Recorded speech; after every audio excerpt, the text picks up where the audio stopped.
Você provavelmente está matando o seu computador. Eu sei que não é a sua intenção, por isso assista esse vídeo até o final, pois eu vou te mostrar o que você pode estar fazendo e que pode estar matando o seu computador. Não se preocupe, pois eu serei o seu advogado de defesa. Há muitos anos, quando eu pegava ali alguns computadores para consertar, era sempre um padrão dos problemas que os usuários enfrentavam e levavam o computador para arrumar, sempre pelos mesmos motivos, quase como um padrão. Sempre são as mesmas coisas e, sendo um padrão, é muito mais fácil você saber como evitá-los, porque as causas são sempre as mesmas. Deixa o like antes de a gente continuar com o vídeo. Bom, embora isso daqui seja uma coisa simples, a maioria das pessoas não sabem como isso funciona. Desligar, suspender e reiniciar o computador funciona de maneiras completamente diferentes uma da outra. O seu computador ele não foi feito para ser desligado, por isso ele não desliga, tá? O seu computador ele nunca desliga. O único momento que você consegue desligar o seu computador, né, totalmente, é quando você puxa ele da tomada, né, porque nesse momento para de passar energia ali, né, pelos circuitos, aí o computador realmente está desligado. Eu até fiz um vídeo onde eu explico mais detalhadamente sobre isso. Vou deixar aqui no card para você ver depois, vou deixar aqui na descrição também, caso você queira entender um pouco mais sobre isso. E caso você prefira ler, tem um artigo completo lá no site, só acessar lá, vou deixar aqui na descrição também. Mas, resumidamente, o que eu quero dizer aqui é que é mais interessante você reiniciar o seu computador, não sempre, né? Pelo menos às vezes. Isso é muito importante, porque às vezes, né, quando você desliga ou então suspende o computador, isso não dá um reset no sistema, ou seja, ele não consegue resetar ou deletar, tá, os dados do sistema que são para reinicialização. Isso porque quando você desliga o computador, ele tem uma funcionalidade chamada inicialização rápida. Ela já vem habilitada por padrão. Eu não recomendo que você desabilite esse recurso, principalmente se você não usa aí um SSD, porque o que esse mecanismo faz é salvar parte dos dados necessários para a inicialização do sistema e deixá-los ali meio que hibernando, tá, no seu disco rígido. Assim, quando você liga o computador, ele não precisa carregar todos esses dados, buscar novamente aqueles dados e trazer ali para fazer a inicialização. Ele não precisa percorrer todo esse caminho até chegar lá nos dados de boot. Então é isso que é a inicialização rápida. Isso foi implementado no Windows 8, então é adotado por padrão até hoje em dia. Eu não recomendo que você desabilite, principalmente se você não tem um SSD, mas o ponto principal aqui, tá, é que eventualmente reinicie o seu computador. Se você não acredita em mim, ó, preste atenção numa coisa. Toda vez que você instalar ou um software ou alguma atualização do Windows, né, update, quase sempre ou sempre será necessário você reinicializar. Presta atenção nisso, ó. Toda vez que você fizer a atualização do Windows Update, por exemplo, não existe a opção desligar. Até existe essa opção, né, hoje em dia. Mas ele vai fazer o quê? Ele vai reinicializar e depois ele vai desligar, porque ele precisa dar esse reset aí nos registros do sistema, tá? E tem coisas que ele só vai conseguir fazer com o computador dando esse reset. Então isso é bem interessante, presta atenção nisso que você vai começar a pegar isso daí que eu estou te dizendo. Novamente falando aqui do sistema, mas isso aqui também pode interferir no hardware, é quando você não usa os utilitários de manutenção. Manutenção, no geral, é muito importante de ser feito, né? Por exemplo, você tem que limpar o seu computador, você tem que trocar ali a pasta térmica do processador, o fluido hoje em dia você não precisa trocar, né? Mas é sempre importante você ver ali se o water cooler está vazando fluido, está tendo algum problema, para você fazer a substituição desse fluido do water cooler ou coisa do tipo. Tem vários fatores de manutenção que devem ser feitos no hardware, e isso é óbvio, né? Isso aqui não preciso nem ressaltar, não preciso destacar para você o quanto é importante essa manutenção regular, porque senão o seu computador vai ter uma vida útil bem curta. Mas é claro que isso aqui você já sabe muito bem, né? Limpar o computador é o básico. Então leva aí o seu bendito computador para manutenção, com certeza você vai fazer aí um técnico de informática muito mais feliz, pelo menos um pouco mais feliz, né? Hoje em dia todo mundo trabalha só com o celular, desmontando o celular. Então, dá essa força aí para os técnicos de informática, porque senão eles vão, sei lá, passar fome, né? Às vezes você pensa que é simples fazer a manutenção, né? A limpeza, mas não é, tá? É muito fácil você fazer besteira.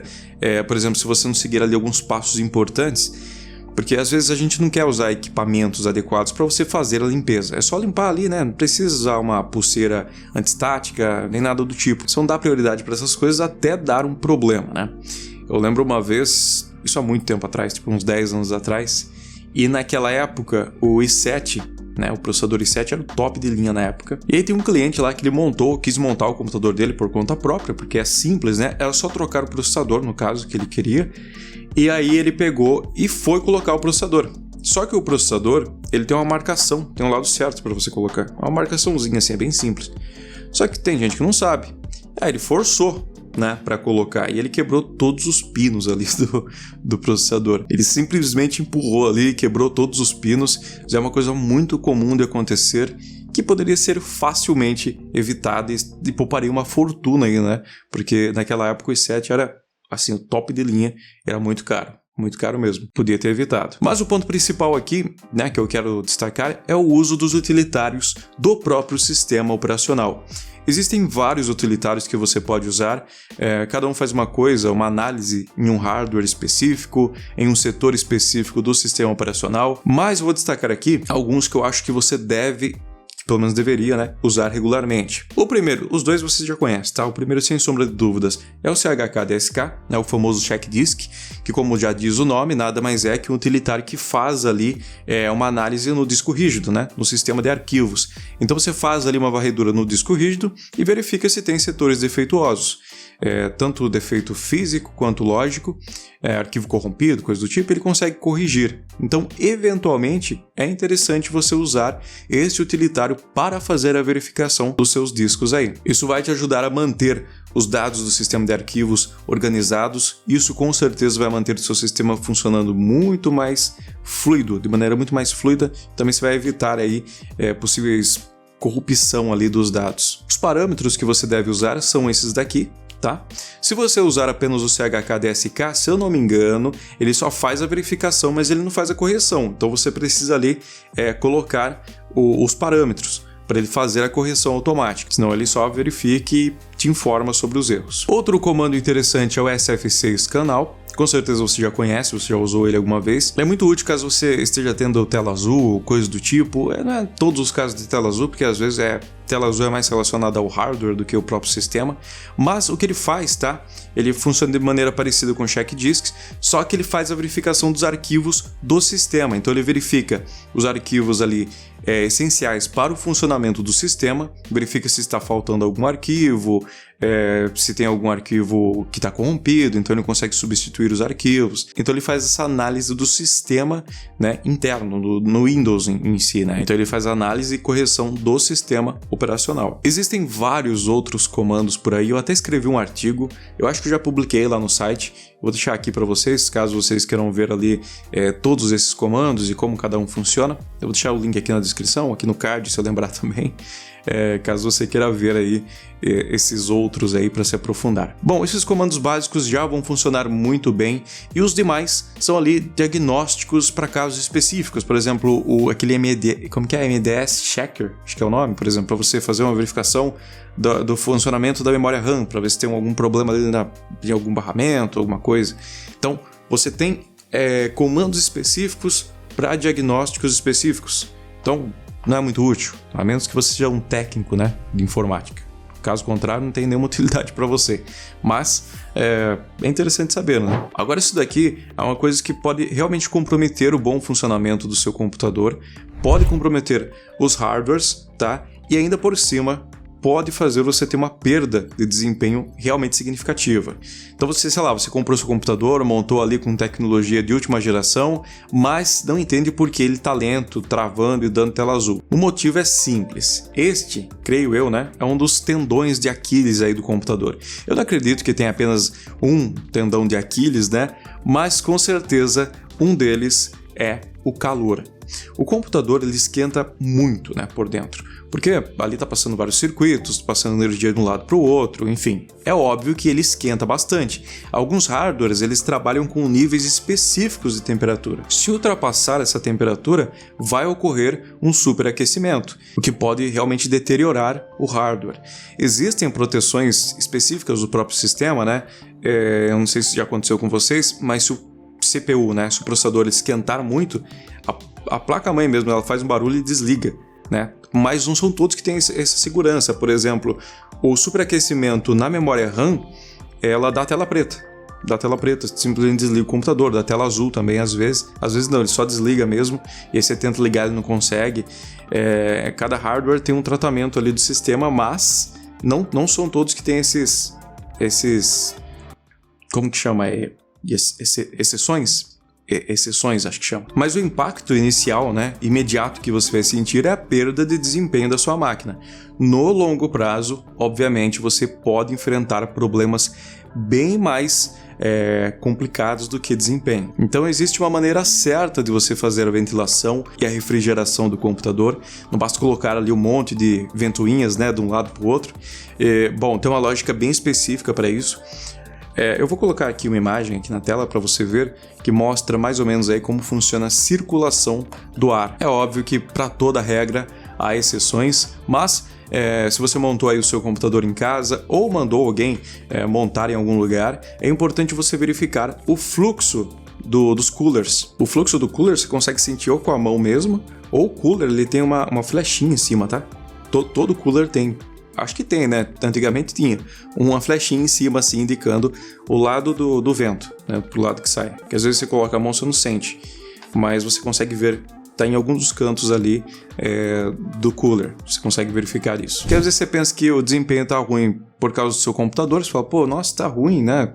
Pô, tem um monte de tecnologia bacana aqui e tá lento. E tem totalmente a ver com a ventilação e refrigeração do seu computador. Se você mantém aí o seu computador em um cômodo muito quente ou então encostado numa parede ali que toma sol o dia inteiro, obviamente você está matando o seu computador lentamente, mas de maneira imediata você vai perceber a perda, né, de desempenho que você vai ter. Não usar antivírus. Isso aqui é uma coisa complicada. Eu acho que nesses 10 anos aí que eu falo sobre computadores, sistemas e tudo mais, eu sempre digo, use um bendito de um antivírus. Aí vem meia dúzia de pessoas e falam, não precisa usar o antivírus não, porque o seu computador ele já tem, né, antivírus, então não tem necessidade.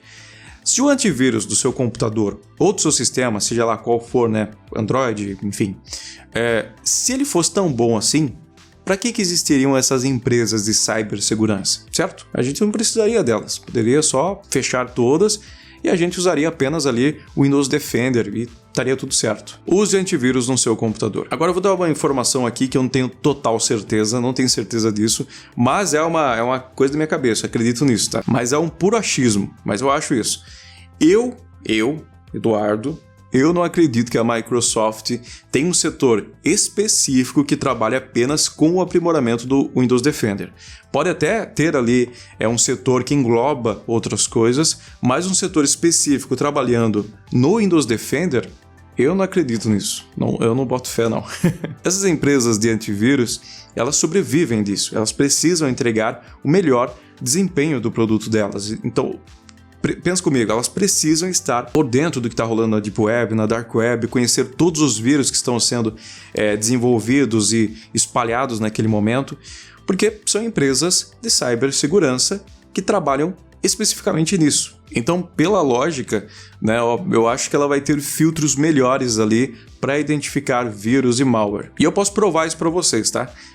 Tem um site que eu sempre acesso, eu uso para algumas coisas, e por algum motivo sempre tem vírus lá, sempre notifica que tem vírus. Então, toda vez que eu saio desse site, o antivírus ele me alerta, pô, tem um vírus aí, eu até pesquisei um pouco para ver qual vírus é esse, né, e realmente tem um vírus ali naquele site, que ele dá esse tiger toda vez que você sai do site, da página, ele tenta fazer ativar esse gatilho, tá? E aí o meu antivírus sempre me alerta, e o Windows Defender tá lá, dormindo, né? Então, é tipo aquela imagem do soldado protegendo assim, né? E o Windows Defender lá, dormindo. É bem isso. Então, usar o antivírus será importante tanto para manter a sua privacidade, para a sua segurança e para manter o seu sistema operacional íntegro e funcionando corretamente. E com alguém que já foi hackeado diversas vezes, já perdeu o canal no YouTube, inclusive esse daqui eu já perdi, já fui hackeado para o pessoal vender criptomoeda. Putz, depois de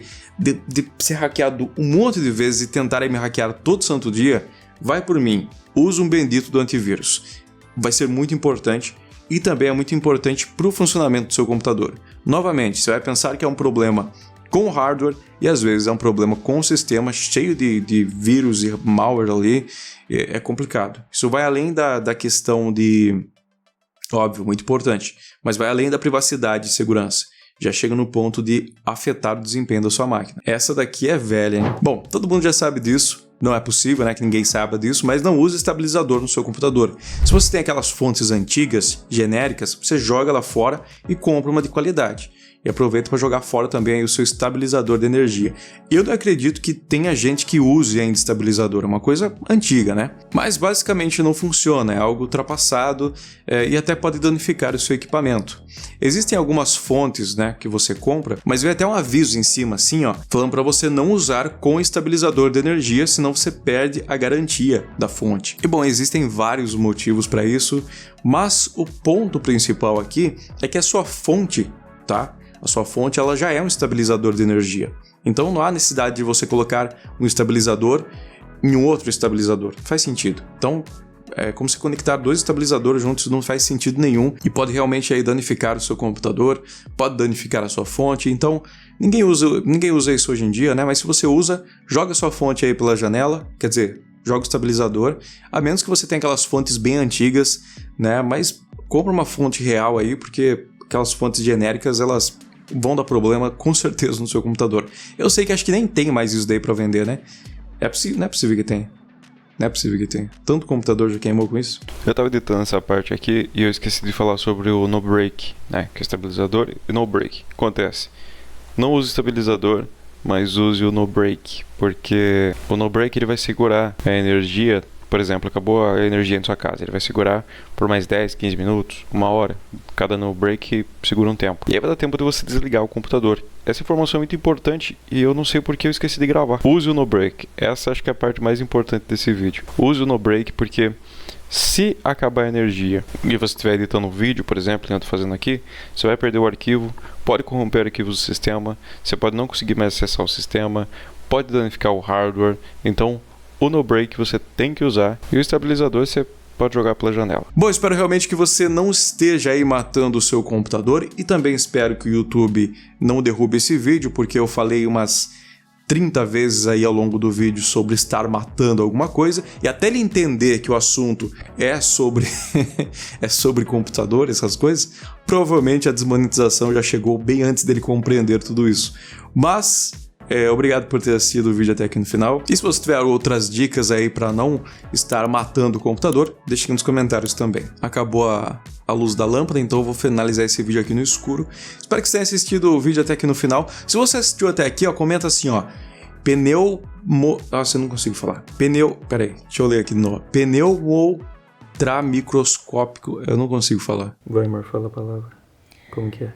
Pneumoultramicroscópico silico-vulcânico aniótico. Nossa, é bem fácil falar, né? Fala rapidão, vai. Pneumoultramicroscópico silico-vulcânico aniótico.